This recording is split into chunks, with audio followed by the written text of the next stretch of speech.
Welcome to Masters of Self University podcast, your highest source of sacred truths and universal wisdom. Hello, beautiful souls. I'm Rachel Fiori, mystic, spiritual teacher, psychic healer, and founder of Masters of Self University.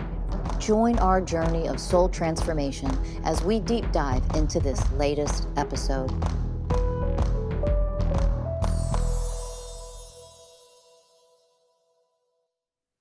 Hello, everybody, and welcome to another episode of Masters of Self University podcast. I'm your host today, Danny Morley, and today I'm joined by one of our amazing certified mystical life coaches, Coach Rachel Baker. Welcome, Rachel. Hello. Thank you. Well, Rachel and I were having a nice deep conversation the other day on the phone, and we both thought, let's just continue this conversation and hit record and see what comes out. So why don't we start with a little bit of your background, Rachel, because you're a level 3 Czech practitioner, correct? Mm-hmm. So why don't you start there and talk a little bit about your personal experience with your own physical body and your journey with all of that. Yeah, and today we're discussing how emotions, how repressed, suppressed, unexpressed emotions could potentially show up in the physical form, right? And my degree is in athletic training and exercise sciences. And never once in that educational process was this mentioned. You know, that's not what you're taught. And so I'm coming into the world of helping athletes recover from injuries and helping people with certain physical goals with zero connection to the mind and the emotions as being a part of it. It's completely separated, right? Not even in the picture. You might take a sports psychology class, but that's to fill some kind of curriculum need. Okay. Now, right after graduation, I went to the International Professional School of Bodywork. And during my sensory repatterning training, I do remember the instructor saying something about people having pain, trauma caught in their hips. So when you do this certain modality with their hip, that they might experience an emotional release. Now, you know, coming from the Western mindset, there's an immediate shutdown for a lot of us. Like, yeah, whatever, dude. Like, it's a leg, right? Yeah. And after that, I was trained in active release techniques, full body. I was a certified personal trainer with ACSM and NCSF and all these other things, and a certified triathlon coach and a certified run coach, and just was piling up the certs, right? And it was great and it was lovely, but there was something in the back of my head that said there's got to be more, because this guy keeps coming to me with the same injury that we've recovered from and we've healed from. So I knew that there was something. And I think it was 2008 or 2009 when somebody introduced me to the Czech Institute. And that first certification really rocked my boat. And it exposed some of the concepts right off the get-go that your mind plays a humongous role in how you treat yourself, and your emotions are in there too. Now, it took a little while for me to settle in and go, oh, wow, this actually might be something. Like a literal something. It's not just this esoteric concept. This could actually be something.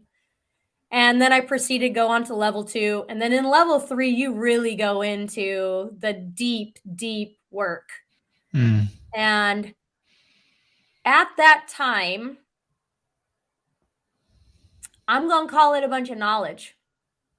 I was taking in a lot of knowledge. I knew all the chakras. I knew all the associations. I knew some of the pathways. Okay. It hadn't really hit me until I started working on my own body. Now, I meet Rachel Fiori, and we go through this certification process, and then all of a sudden something just clicks in me, the light bulb goes off. Now here we got all of this knowledge packed up in the organ. Yeah. My brain has all this information from all of these years of education, right? And then with Rachel's work, something clicked in there. And I've had this anterior deltoid thing going on. I had it going on for a while.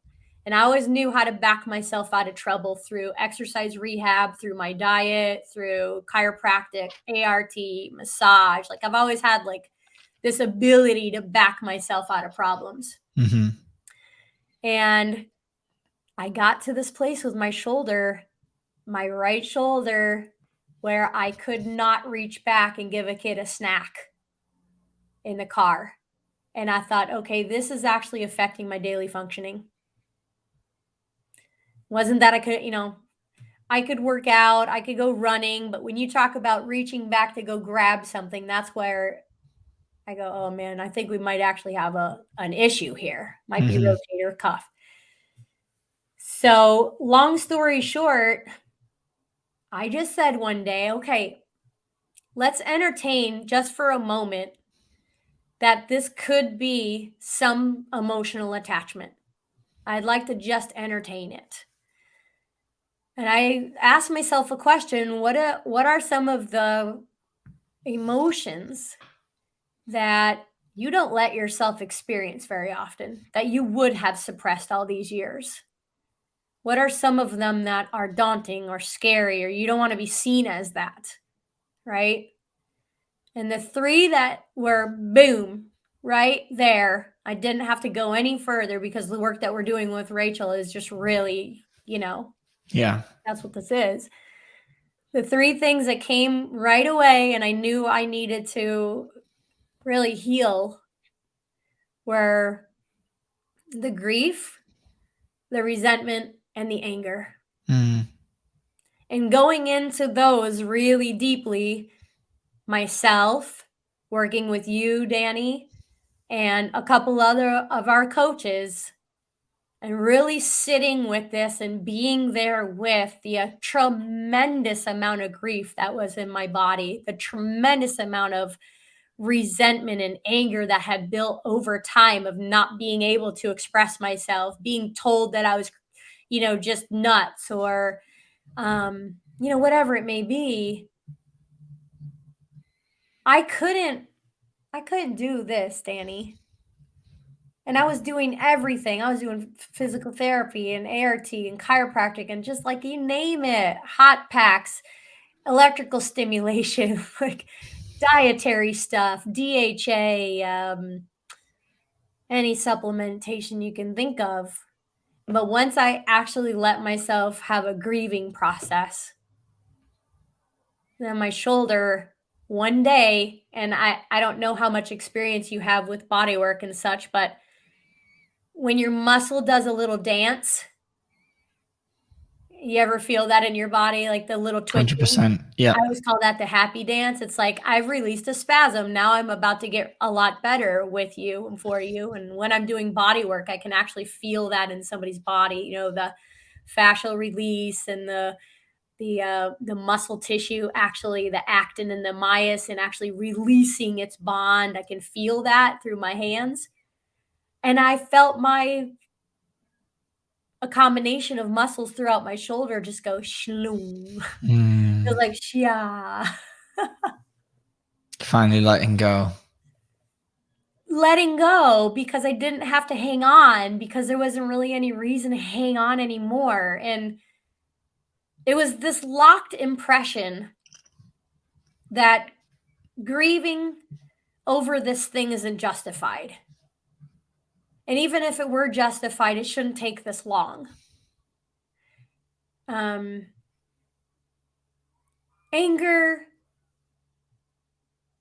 you shouldn't feel angry about that thing. You should find a way to turn it into the positive and put a different spin on it and find a different way to think about that thing.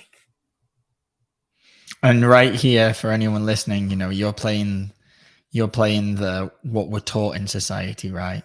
Mhm. Is just don't feel it. You should feel gratitude. You should be feeling appreciation. Well, what if I don't? What if I still feel angry? And then through this work, that's where it's like, okay, brilliant. Let's go into the anger and understand why it's there, and let's honor that pain and that inner child or present day, whatever it is. And that's how we allow ourselves to really transform. Yeah. And we were talking last week about the fear of feeling angry. So if you feel angry and you're 3, most likely you either got spanked, scolded, sent to your room, time out. You got to, for a 3-year-old, that's abandonment. I'm sorry, but they felt abandoned. So every time they went to express their anger, a real bad thing happened next. There are consequences for that. So we have a lot of fear. And when that anger starts to come up, we go, nope, nope, nope, nope, nope, nope, nope. Because the last time that you let yourself feel angry and you expressed it in your environment, bad thing happened. Don't do it again. Where does it go, though? And in ancient Chinese medicine, they say, it gets stored in the liver. Well, guess what the common nerve pathway is from the liver to it's shit like I forget how he explains it, but it kind of shares nerve endings. Guess who shares nerve endings with the liver? I'm gonna say your right shoulder. I've still got, as we're talking about this, I've still got right shoulder pain. Mine isn't on the actual shoulder. It's more in the scapular trap area. That it's got better, but it's still there. I know there's still part of this wound that I've been processing now for a while that I'm still going into. There's still layers upon layers that I need to process and love. And it can be so annoying. And I remember last year, I was in a conventional gym, which I'd not been in for about 8 months at that point. And I went to go lift something. It felt great for the first set or two. And it's like, oh, yes, this feeling again of being strong. And then not long in, I could feel my shoulder starting to really hurt. And then I sat on on where all the dumbbells are on one of those, what do you call it, little benches, and just started crying because I was so open to feeling the pain. And it was just this frustration of feeling so weak and powerless, and that I can't control, I so much wanted to feel big and strong and lift these weights and look a certain way, but my body is just telling me another thing. And the story my body's telling me is stop doing all this stuff to make you feel what you don't really feel like. You need to go in and feel what's under there, feel the powerlessness, feel the control, feel the weakness, feel the inferiority, and then all of the anger and the frustration that I feel about not feeling that. Right. And because there's the layers, deep down, it's that feeling of smallness, but on top of that is all, for me, is all of the anger and the frustration that I don't want to feel that way. And there's the way for me, it's been is layers of unfolding each one. Sometimes it's the frustration, and then through working with you and the other coaches in our organization, you are able to take me to these places where I get to feel the smallness and the panic, that all involves around that. But then you work through that, and then now there's probably still layers of frustration and anger that I've got to feel, and underneath that there's more pain of being weak and small, and it's a lengthy, complex process. But it is. it's better than continuously. It felt like me with my physical body. I was reflecting on this today in the gym.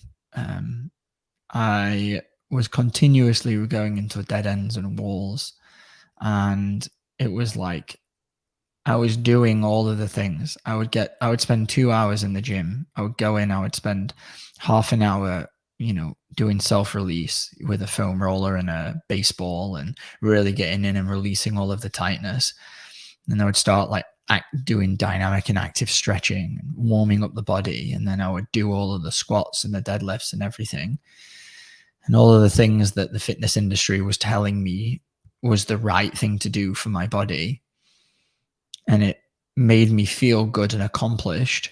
But then I would leave the gym just as tight as I'd gone in because I could tell, there's certain things that were trapped in there. And for me, my journey has been realizing that the physique that I was chasing was all to look a certain way. And I know we started talking about this, is to like, I just want it to look strong. And when I look strong, I then feel strong. And obviously, if I feel strong, then I don't have to feel the weakness that's inside. And I was constantly going in roadblock after roadblock, hitting these walls, not understanding like I'm doing everything. I'm spending 2 hours a day on my body, doing everything that I should be doing. And why is my body feel broken at the age of like my late 20s? I'm now 30. And ultimately, it led me to understanding that movement and muscular development is not necessarily the same thing. And you can train movement. And now that's what I'm focusing on, is high quality movement and understanding the spirals and waves of energy that move through the body versus training a muscular system to look a certain way. And when you train or to pick up a barbell, which you can't find a barbell in nature. How many times? Okay, go and pick up a log. I guarantee you're not going to pick it up like a barbell. And if you do, the log's going to be very thin and not that heavy, and you'll probably pick it up and spin it around in a wave pattern, not in a two-dimensional way. And I was stuck in this two-dimensional paradigm. And the more that I did this work through MSU and dropping into the heart and opening myself, like just last night, as I'm dropping in, I can feel tension releasing. As soon as I drop in, I feel tension releasing in areas of my back, areas of my quads, which have got so tight because I was working out so heavily the front side of my body, the chest, and you want the quads to look good and the abs to look good because that's what everyone sees. And what I found is all of the true power is actually in the backside. Like your power comes from back there. It's your back, it's your glutes, it's your hamstrings. That's what propels you forward through life. But you have to even catch yourself in that moment and recognizing that you're doing something even in this moment that has been part of the biggest problem of the fitness industry. We like to section things out into categories and compartments so that we feel like we know what we're doing and that we're safe. And we've been doing that forever. And the thing that comes out when you have the knowledge drop into wisdom is you start to notice that this is systematic interplay. There's no more front, back, side to side. There's a systematic interplay that is going on with all of the bodies. Yep. And I've noticed so many times in the fitness industry because, I've been an athlete since 13 years old. And I've gone through all kinds of different trends. There's trends that you wouldn't even believe took off. But there's one theme that just keeps on popping up over and over and over again, is this compartmentalized idea about something that really limits our abilities to see systematic interplay. And we keep doing that to ourselves. And I really feel like it's kind of a safety valve. Oh, don't So talk we about can that. understand. That's scary. That's too much. So we can understand, because if we right. understand, then we feel okay. That's We're like, right. We oh, feel safe. okay. I understand all this. I'm somewhat feel adequate. I'm somewhat worthy, and our mind really gets off on, well, if it's not this, it's that. Yeah. Okay, Well, I watched well, this then whole this. trend move through, and I think it's still in our system right now. I think it's still in the fitness system. Is well, that's good and that's bad. You know, anterior Exactly. chain is this and the posterior chain is that. Anterior pelvic tilt is this and posterior pelvic tilt is that. And paleo's this and vegetarian's that and keto's this and Mediterranean's that. And we just keep doing that. And what we're not doing, and this is the whole point of this right here, is we are not dropping into our intuition to find out what we need to eat today and how we need to move today. Exactly. The end. And when I woke up at the gym, when I woke up this morning and tapped into my body, I was really tired. Got up early, didn't sleep well last night, went to the gym today, and the old version of me would have pushed and pushed and pushed and been in that, like, we're going to the gym and we're going to get a good workout in. And since I took all this space from working out like that, and now I've changed the complete way that I use my body in the gym. I don't use any machines at all now. It's all about programming the body to move for high quality movement. And in making that shift, it's allowed me to be more concentrated on, well, let me tap in and see what my body needs right now. Right. And all that I needed, because I was more tired, was I need to just lengthen. Today is a day for just lengthening and relaxation, and get into my body and give it what it needs, not what my ego wants. Mm-hmm. And if I put my ego in the driver's seat, then I would just be going in and creating more compression and trying to look good and lift big and see how much I could bench, and, let that be. It's somewhere along the line, we got in, at least the male head, that your worth as a man in the gym is on how much you can bench, squat, and deadlift. Like, if you can do those three things, which all three I don't do now, like, if you can do those three things to a high level, then you have a good level of worth as a man. What kind of program's that? Well, and this has a lot of different threads and a lot of different channels, right? We can go into all kinds of theories about these types of things, and we can go all the way back to, the survival of our species, as we were talking about yesterday a little bit, or whatever day that was. But there's a need to procreate, right? We have to seal a mate. And if you do all of the puffing up of things, then you're highly likely to seal a mate, And so I think throughout the lines of history, that's maybe how we got to this point. But we talk a lot about, in the Czech Institute anyways, of men wanting that big chest, Yes, and that broad shoulder. And a lot of times, because they really felt powerless growing up. That was me. Got beat up by your dad, or got overpowered by your father. You never felt like you had a sense of, I'm not going to use the word authority, but you didn't have any sense of respect. Your father didn't respect you. Your father towered over you, or he hit you, or he was very demanding. And I noticed that the more men that I interview that are willing to open up in that way, they love bench pressing because they get to beat up their dad, metaphorically, or they can defend themselves in a street. They really feel this need to know that they can defend themselves, or defend their young, or to defend their partner, and I think some of it comes from there. I don't think all of it comes from there. I think some of it comes from there. And I think a lot of it comes from the conditioning of coaches throughout their athletic career. That's just part of what we do. We do that bench press.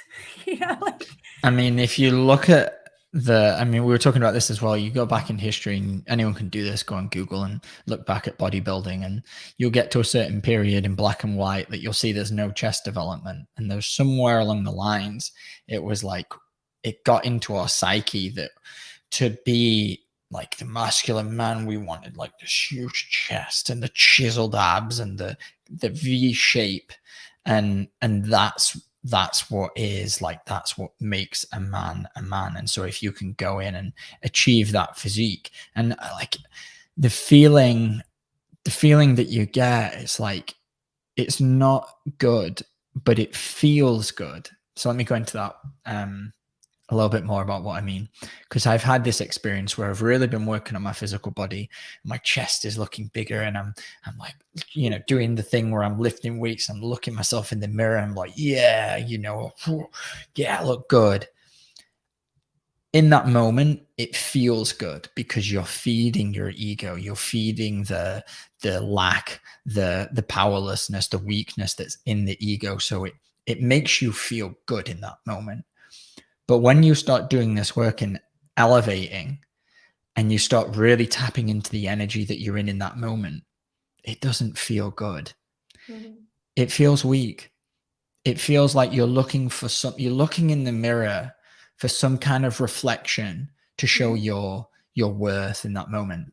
And it's really sad because at the time, as you're doing it, you think you're under the illusion that it's good and it's helping you. But all it is just a physical appearance. That's all it is. Take that physical appearance and have a well-balanced and emotionally intelligent self, a mentally stable self. You want to talk about feeling good. Then you get to be fit from this powerful place. And yes, you can look like that Adonis again. But now it's coming from this place of, I want to live healthily till 100. Exactly.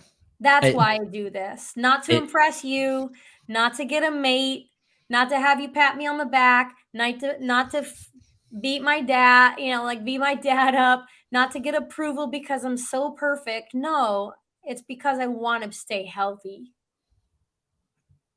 100%. And yeah, you touched on a great point there. By all, what we're saying here is not that to neglect your physical body, and that looking good is not a good thing. Like, if you want to look great, like, go for it.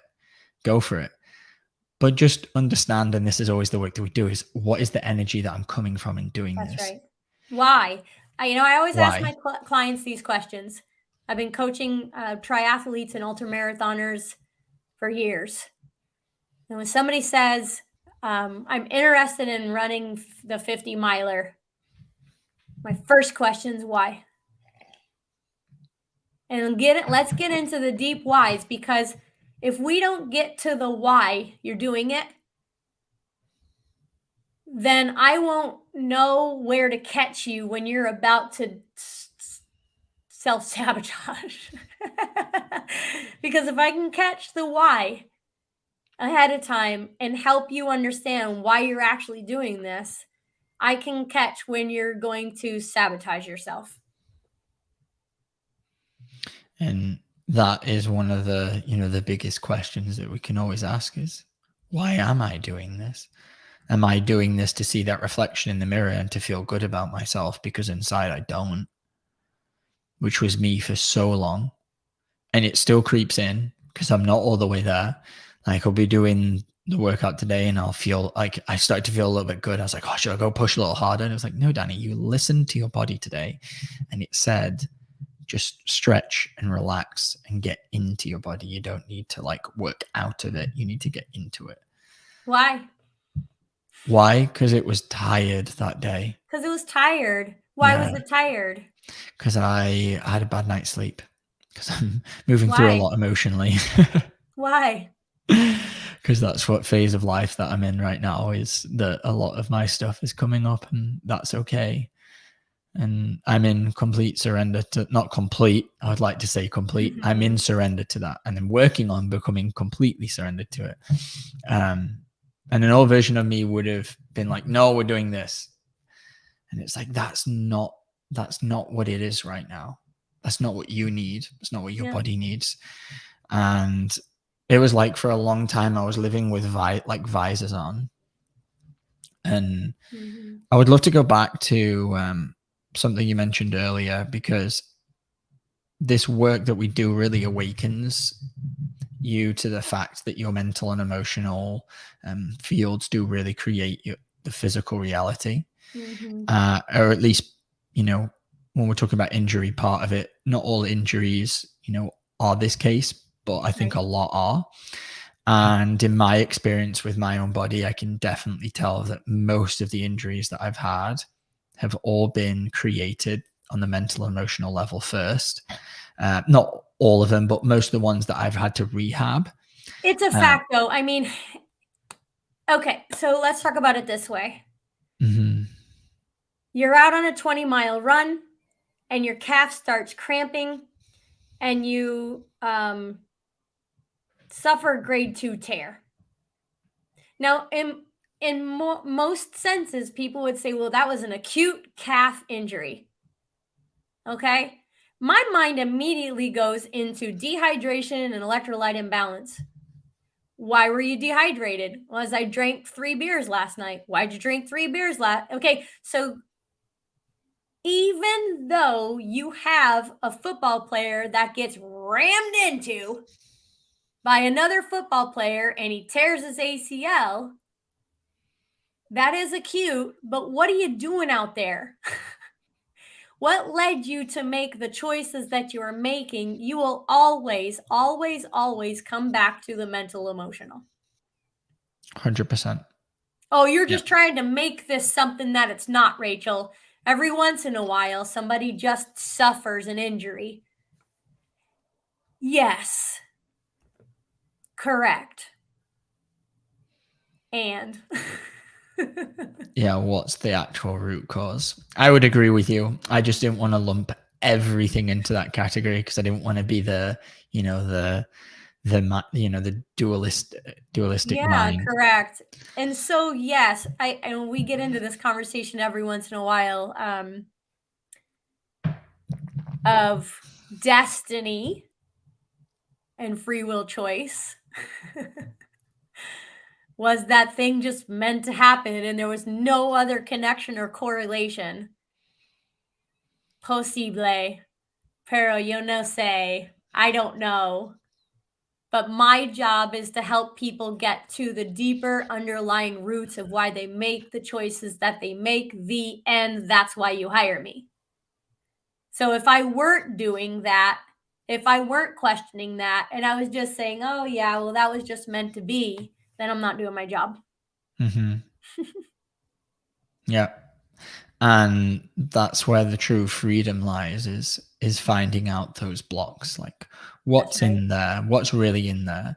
And that's where, like, I've gone down all of these roadblocks, and this is something that you and I have talked about. I had this IT band syndrome, like recurring thing I haven't ran in a minute, but it's definitely gotten a lot better within the last couple months. But it's been ongoing for probably like since 2017, so about 6 years now, so a long time.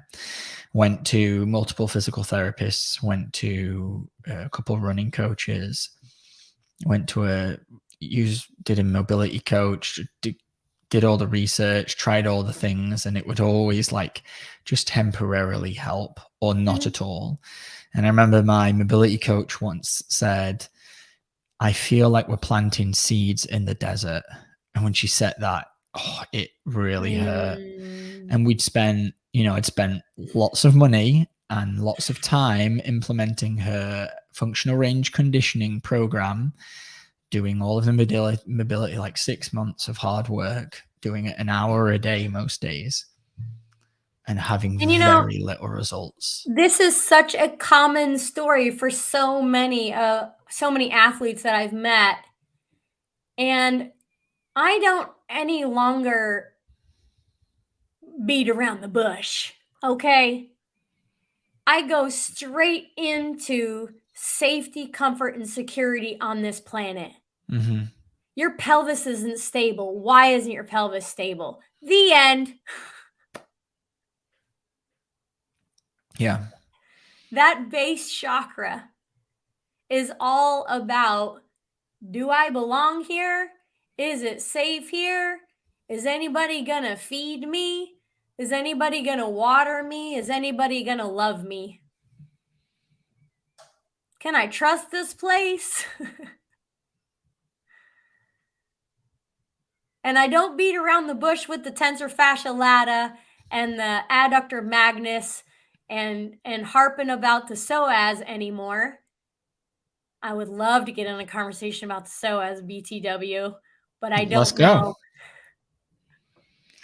My theory might go over like a crazy person. But why continue to drive a foam roller in the tensor fascia lata if you don't have a stable pelvis? Yep. And when you have willing participants that are like, okay, yeah, I definitely have a lot of connections there. Man, it can be a pretty quick turnover. But if people are like, well, no, I don't know about all that, I will see you soon. Yeah, Or because not. you're not finding the root. That's right. Yeah. Intuitively, I was guided and I found this particular kind of thing called primal movement, which I really, really am enjoying. And it's really opening up my body. And it's a different way to kind of look at the world and the way that we move and how to use the body. But even with that, as I've been moving through my recode process to recode my body back to more of a natural movement, I keep finding blocks within my body where I'll do the prescribed exercise. And this was the issue that I had with this mobility coach. She was trying to get my glutes to fire. And she would be like, okay, she would have me do all these crazy things. And she'd be like, can you feel it now? But like, no, I can feel my quad and my back. And she just couldn't understand. It was like she had this framework. And all these things are all frameworks that we try and put ourselves through. And like, this is the same experience I've had with the running coaches and the mobility coaches and the physical therapists. They put you through this thing. But if you're not addressing the mental and emotional reason, there's always going to be limitations to what your physical body can do. And it's really cool now because before I would move through these programs and kind of be like, that isn't the right thing for me. This isn't, I can tell like this isn't it. And now I really feel like I've found like something that is here to help me, but I'm still having the limitations. And for a long time, for the last year, as I've been working through the stuff, it's like my body isn't getting better, and that's okay. And like a year ago, it would drive me insane. I would get all these control programs and powerlessness it would bring up. And now I'm finally at a place where I'm like, my body is still locked in certain positions because there's still things on the mental and emotional level that need addressing. And I don't know what they are quite in this moment. And that's okay, Danny. Like, that's okay. And I found that once I've arrived at this place, then the things are actually starting to open up more now. Yeah. Like I can feel, I leave the gym and I feel open. And I used to leave the gym before and I'd feel tired. And it's like, I want to feel more open. This is how I want to feel good when I leave. I want to feel like I've got a good workout, but not like I've just destroyed myself. Yeah. And we often neglect the fact that the body is always healing itself. A lot of times when we try to force things on the body, right, it is resistant because there's pain. Whether you're talking about emotional, mental, physical, it's healing itself. You don't have to not trust it. Like you can trust that it's healing itself, but when you go to force it, you might actually be causing other problems. And I can't help but want to go into the entitlement a little bit, because a lot of us with good genes are really entitled to health. We feel entitled to health. And you get to the certain place with these injuries or these illnesses or whatever, and then you notice, oh my God, I'm actually going to have to do what all of the mortal people do on the planet, because you were convinced during the first half of your life that you were immortal and you didn't have to do anything like everybody else, and you treated your body poorly, drank alcohol, worked out too hard, did street drugs, whatever, and my body will just heal itself. And I trust that, and I'm entitled to that. And all of a sudden you can't heal something, and then you recognize that you're actually a normal, everyday human being, and you're gonna have to do what the mortals do, and you're going to have to take care of yourself. And it's a rude awakening for a lot of people. I've worked with plenty of athletes of all different age groups that have had to break through the barriers of that entitlement, entitled to their health. I definitely, throughout my 20s, I mean, my early 20s were a mess. And then somewhere along the line, around like the move to Hawaii in like when I was about 23, and that started to clean everything up. And I started that like awakened me more to like diet and what I'm putting in my body. I kept on asking myself before I put something in my mouth, is this food? I'd look at it and be like a chip and be like, this doesn't look like actual food. It looks like it came from, okay, maybe not put that in. Like, does this looks like food. Okay, let me eat this. And that's taking responsibility for yourself right in that moment. Instead of going and operating by whatever programming you're operating through, you decide in that moment to take responsibility for your health. And coming back to the beginnings of this conversation, when the more stuff that we deal with in our body, the more we're letting these emotional programs come up, and the more we're healing, and want to come up with a really nice word here, that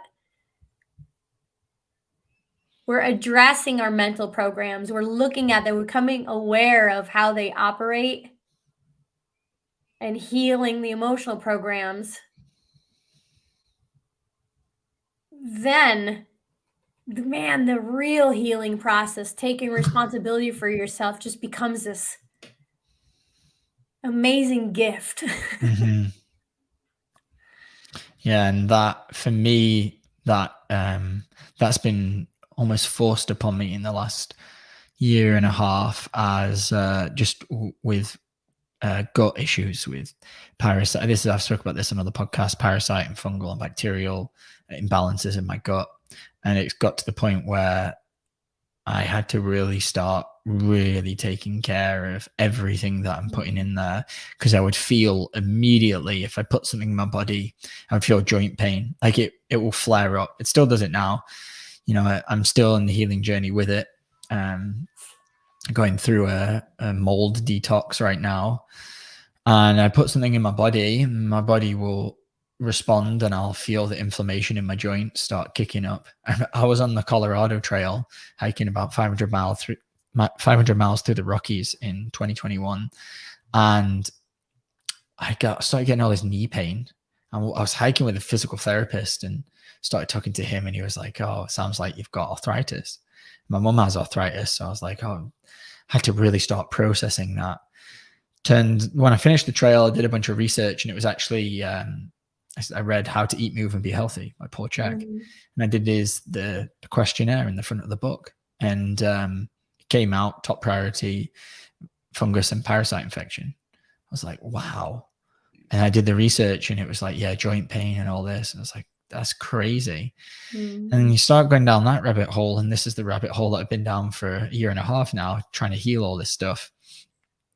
And a lot of it comes back to that responsibility piece of the way I was trashing my body. And to backtrack a little bit, I was 23. I'm starting to really take care of my body. Not really take care, but as a 20-year-old, I'm making some good decisions. I'm starting to put real food in my body, focusing on organic. But every night I would make a few margaritas. Mm-hmm. And it's like all that work you're doing. And then every day I'm drinking alcohol and drinking a whiskey with Coke. And it's like, so I can love myself in this way. But when it comes to this, it's like, oh, all of that goes out the window. And of it, I found there's like layers of responsibility that I've had to find within myself in order to achieve like a healthier body. And this last couple of years have been like a rude awakening where it's been like, you don't have a choice anymore. You can still choose to do it, but you're really going to feel the effects of what it is that you're putting in, whether that be movement or whether that be soda or Right. whatever, pizza, tacos. Like, we are conditioned. You can't deny that we're conditioned to do a lot of these things. oh yeah. We're conditioned. And in the check work, we talk about the two forces. We talk about the working in and working out. And we're conditioned to think that more is better. Mm-hmm. We're conditioned to think that overproductivity is what is valued. There's so many interesting things that even within somebody who's treating themselves really well in the daytime, and then at night, there's that little F off period. This comes back to our conditioning and our imbalance in working in and working out, treating our bodies like the temple, treating our digestive systems, treating our intestines like its own little universe. Mm-hmm. I think we were talking about it. I don't know if it was the last podcast or a couple times ago about the Horton Hears a Who. Have you heard of the movie Horton Hears a Who? No. So this elephant finds a little flower, and he finds out through operating with this flower that there's a whole entire city of people in there. And I think about that when I think about eating food. Right. Every time I ingest something, I'm feeding the village. Yeah. And to your point, I was, maybe you're feeding the village so well right up into a certain point, and now all of a sudden you're putting alcohol down there. It's very confusing because I love you sometimes. I love you during this moment, but this moment, I don't love you. Mm-hmm. And that's how we were conditioned. We were conditioned to think that love is conditional. And so long as you do this, I can love you. But as soon as you start doing that, I won't love you anymore. And because all we've ever known is conditional love. I was having this conversation with a family member, and they were arguing that the love we share was unconditional. And it's not true. There are so many conditions that we all, myself included, everyone puts on our love that we give. When my dog does things that I don't like, actually, I've got a lot better now, but in the last couple of months, I've adopted this dog. I know I've talked about this before in a podcast, but when he does things that I don't love, do I turn around and show up? I can say, oh, I love him unconditionally. But when I'm pissed off, do I love him in that moment when I'm getting so angry at him? No, I'm not showing him love. Yeah, that response, that reaction that I'm giving him is not coming from a loving place. Yeah, because love is this word that we have annihilated. Yes.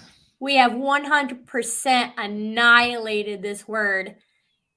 And love is a state of how you're showing up. Love is a state of being. It's not a feeling that you have inside your body. And I know that Brene Brown did a lot of work with a lot of people around this concept. So, of course, I'm going to get some fight back, right?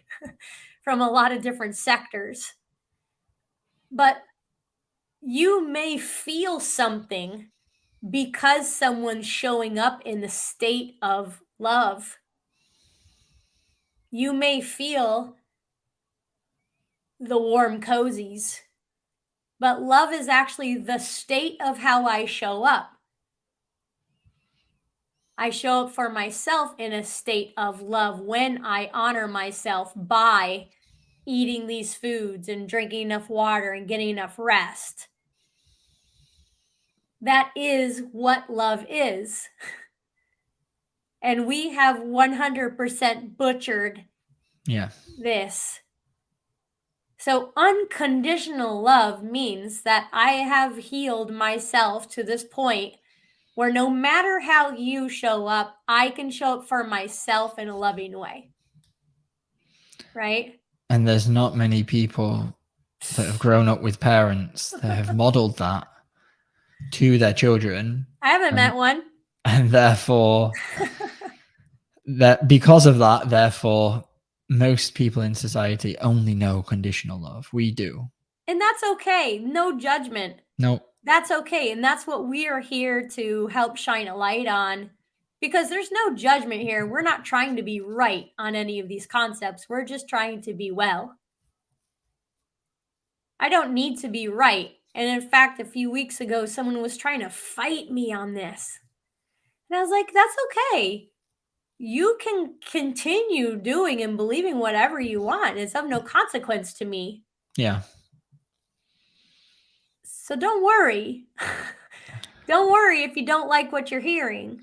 It's okay. No one's forcing it down your throat. Mm-hmm. No one's making you do anything. No one's even wanting anything from you. It's just a more peaceful and harmonious place to live.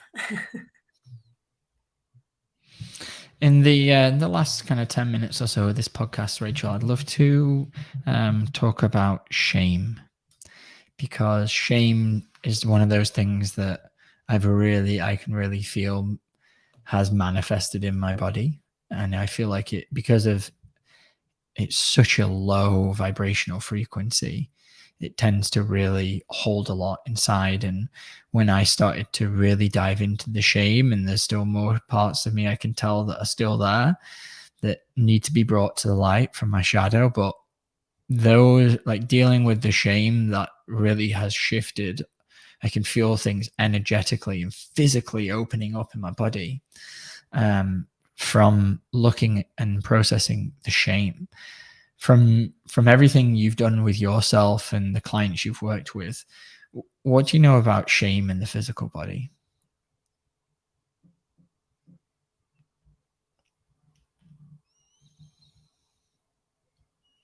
And for Walking anyone around with your head down. For anyone just listening right now, Rachel put her head down. Yeah. I go running on this trail, and there are a tremendous amount of people walking their dogs on this trail. And I would say 8 out of 10 of them walk with their head down. And I don't know. I'm not a therapist, and I'm not a clinical researcher and all that stuff, but I am a biomechanics person. I'm not going to call myself an expert, but I'm pretty damn good. People carry shame in their pelvis a lot, and they represent shame through head position, through shoulder position. And dealing with shame is not easy. It's not fun. But you're right, it can change the way that the nervous system speaks to your body. Well, you think about it, if you had a nice suit on right now, and your hair, you just got your hair done, I call it the hair did syndrome, and you just got offered the position that you've wanted for a long time, and your relationship with your girlfriend's going really, really well, how do you posture yourself? Heads high, shoulders are back. Walking down the street with a good big pep in your step. And if I said, "Good Lord, man, are you serious right now? What are you talking about? You should have never, ever, ever done that." How does that make you feel? Like, yeah, you're cowering already. Your sternocleidomastoid starts to draw. Your pec major, pec minor start to pull those humeral heads in. You start to collapse down on your diaphragm. Your abdominal cavity gets collapsed in. You no longer are breathing. You start to get in a panic mode. Now, what is the number one thing that we've got going on in our society right now that a lot of people are on drugs for? I would assume you're talking about depression or anxiety. Mm-hmm.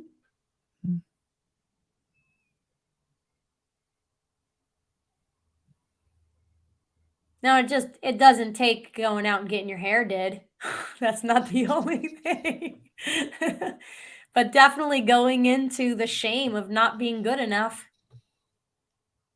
not being enough, not being whatever you think that you should be by this time in your life. For instance, a lot of people go through that. I'm 45 years old. I have a degree, should be making a lot more money, shouldn't be in the position that I'm in. What did I do wrong? Where did I get it wrong? And we all stand to gain so much healing by dealing with shame. And I remember the first time that I did a dropped into my heart through the course that we offer.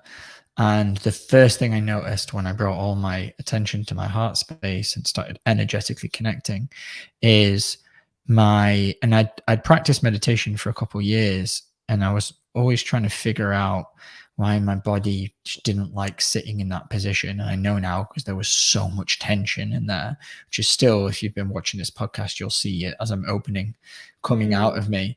But as soon as I would drop in, my spine would align. And it was like an energy was drawing me into this like really nice upright position. And then as soon as I would stop the connection, I'd feel my body kind of, this is where my body naturally wants to sit right now. And I drop in and it will change the position that I'm in. And for anyone at home, give it a try. Drop into your heart if you know how to do that. And if you don't, come sign up at Master Self University and we'll teach you how.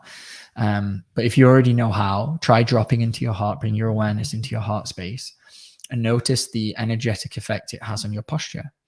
And now when I'm doing movement and I'm stretching and I'm dropping in actively, and I can feel the energetic effect that when I'm growing my light and moving my body will guide me more on where the postural position I should be and how it wants to move and in what way, and brings the power back into the body. And this is a power we all have. It's laid dormant in our hearts. We just have to connect to it. Yeah. I mean, whether you read Rachel's book, The 20 Universal Ways of Oneness, or you read Eckhart Tolle's book on just really the power of now, whatever you have to do to recognize that in this moment right now, you can be present for whatever's here and not run away, not shut down, not need it to end, not need it to go away, not need to project it on someone else. You can. And being in your heart, you have that capability at any moment, every moment. You could be in the face of somebody yelling at you, trying to put you down and trying to make you feel small, and you can drop into your heart and be in the present moment and just recognize, I am here. That's it. I'm here right now. I'm just here. I don't know what's coming next, and I'm not even sure what just happened. But I'm here. And that can help an anxiety attack, a panic attack. I was out running and I started to really feel a lot of bubblings up of shame and anxiety and guilt. I don't even know there was nothing triggered. I was just running, and someone would say, "Oh, you were having a exercise induced asthma attack," because that's what it felt like. But now that we know this work, I can go, and I actually also felt anxiety and fear and guilt and shame. And I don't even know where it came from. It was just there. But now with this work, I stopped running. I just focused here, started breathing, and I said, I'm here. I'm here. I didn't have to say, oh, I'm well. Oh, I'm better. Oh, I'm healed. Oh, I'm safe. No, I don't have to say any of those mantras. I just have to say, like, I am. I'm not trying to trick myself that I'm not feeling something that I'm feeling. I don't need that trickery. I don't need the bypassing. It's just that I'm here right now and I feel, nervous, or I feel anxiety. And that's okay. That's part of the human experience. That's what we're doing here. And when you learn how to make that shift, woof, it's liberating. Beautiful. Mm-hmm. All right. Well, if anyone wants to come join us at Masters of Self University, I'm going to throw a little link up at the bottom there right now. I'm going to thank everyone for listening this long and for joining me and Rachel talk about all these interesting concepts today. So thank you so much, Rachel, for your time and for joining me and for answering questions and enlightening us and all your experience. And for all those who are listening, thank you. And please share this podcast if you know anyone that's struggling with some kind of physical injury or anything along those lines that maybe they can't find a solution for. As we've both found, as we've laid out in this podcast, it's probably lying in the mental and emotional field.